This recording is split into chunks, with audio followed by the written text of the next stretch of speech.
चेतन प्रकाश गलाना एक ईमानदार और कर्तव्यनिष्ठ आईबी अधिकारी थे।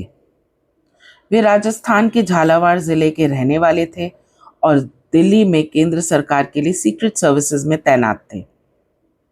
उनके पिता महादेव मीणा एक रिटायर्ड रेलवे कर्मचारी थे और पूरे इलाके में सम्मानित व्यक्ति माने जाते थे।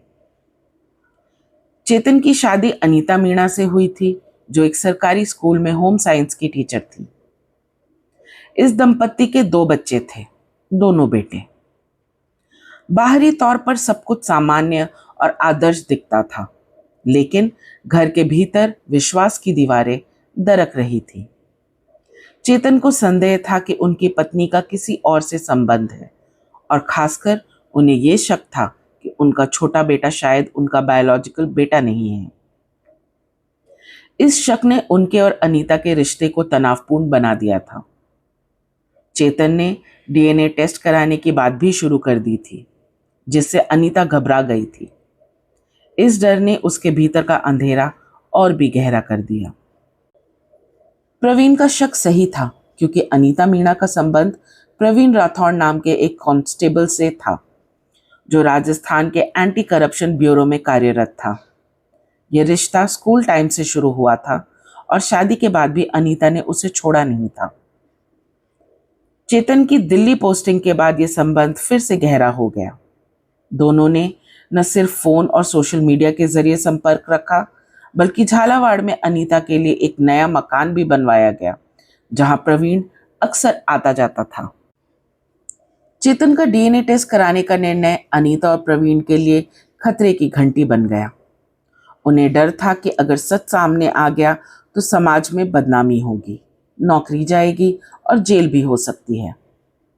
इस डर ने उन्हें एक भयानक निर्णय की ओर ढकेला। चेतन को रास्ते से हटाना होगा। प्रवीण जानता था कि चेतन एक आईबी अधिकारी है और उसकी हत्या की जांच बहुत गहराई से होगी, इसलिए उसने एक चालाकी भरी योजना बनाई। उसे इस काम के लिए कुछ और लोगों की जरूरत थी। सबसे पहले उसने शाहरुख को अपनी टीम में शामिल किया, जो एक आरटीओ एजेंट था। पैसों की लालच में फंसे शाहरुख को 3 लाख रुपए का लालच दिया गया। फिर संतोष निर्मल नाम का एक प्राइवेट मेडिकल नर्स को टीम में शामिल किया गया, जिसके पास दवाइयों तक आसान पहुंच थी। फरहान नाम का एक और व्यक्ति भी इस षड्यंत्र का हिस्सा बना। योजना ये थी कि चेतन को एनेस्थीसिया यानी बेहोशी की दवा का जानलेवा डोज देकर मार दिया जाए।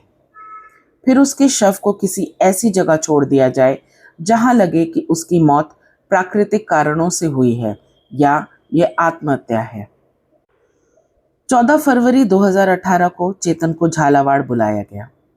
अनीता ने बहाने से उन्हें बुलाया ताकि वो अपने बेटे के साथ कुछ समय बिता सके।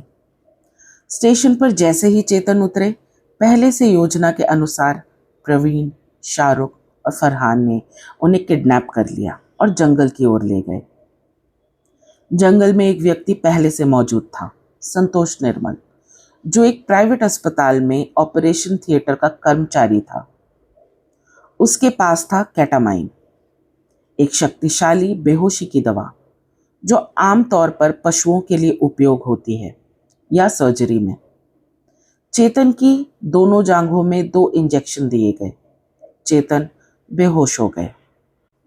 इसके बाद शाहरुख, जो एक लोकल गुंडा और ट्रांसपोर्ट एजेंट था, उसने चेतन की नाक और मुंह को दबाकर दम घोंट दिया। हत्या के बाद उनका शव रेलवे ट्रैक के पास पुल के नीचे फेंक दिया गया, ताकि देखने में लगे कि उन्होंने आत्महत्या की है या ट्रेन से कट गए हैं। पुलिस ने शुरू में इसे आत्महत्या का मामला मानकर फाइल बंद कर दी थी, लेकिन चेतन के पिता महादेव मीणा ने हार नहीं मानी। उन्होंने कोर्ट में केस दायर किया और लगातार यह दावा किया कि उनके बेटे की हत्या हुई है। कोर्ट के आदेश पर पुलिस ने दोबारा जांच शुरू की। जैसे जैसे जांच आगे बढ़ी, सच्चाई की परतें खुलने गई। Call record, WhatsApp chat, mobile location, bank लेन देन, सीसीटीवी फुटेज, सब ने एक एक करके खुलासा किया कि ये एक पूर्व नियोजित और संगठित हत्या थी। 15 मई 2025 यानी घटना के पूरे 7 साल बाद झालावाड़ की विशेष SC/ST अदालत ने 4 दोषियों को सजा सुनाई। प्रवीण राठौड़ और शाहरुख खान को आजीवन कारावास और 1 लाख जुर्माना, अनीता मीणा और संतोष निर्मल को 14 साल का कठोर कारावास और 1 लाख जुर्माना। फरहान को सबूतों के अभाव में बरी कर दिया गया। एक नाबालिग आरोपी का ट्रायल किशोर न्यायालय में जारी है। चेतन के पिता ने इस फैसले पर असंतोष जताया और कहा, यह सजा बहुत कम है। मेरे बेटे को मारने वालों को फांसी मिलनी चाहिए थी। ये कहानी केवल एक हत्या की नहीं है, एक टूटते हुए रिश्ते की, एक पिता के संघर्ष और एक वैज्ञानिक तरीके से रची गई साजिश की है। ये दर्शाती है कि कैसे लालच, डर और अवैध प्रेम मिलकर किसी को हत्या जैसे पाप की ओर ढकेल सकते हैं। ये केस भारत में उन दुर्लभ मामलों में से एक है जहां हत्या में केटामाइन जैसे मेडिकल दवा का इस्तेमाल किया गया और हत्या को आत्महत्या की तरह दिखाने की कोशिश की गई। आज कानून, न्याय व्यवस्था और सामाजिक नैतिकता के लिए एक गंभीर चेतावनी है ये। आज की कहानी यहीं तक। हमारे चैनल को लाइक और सब्सक्राइब करें ऐसे ही संघर्ष से जीत तक की कहानियों के लिए। धन्यवाद।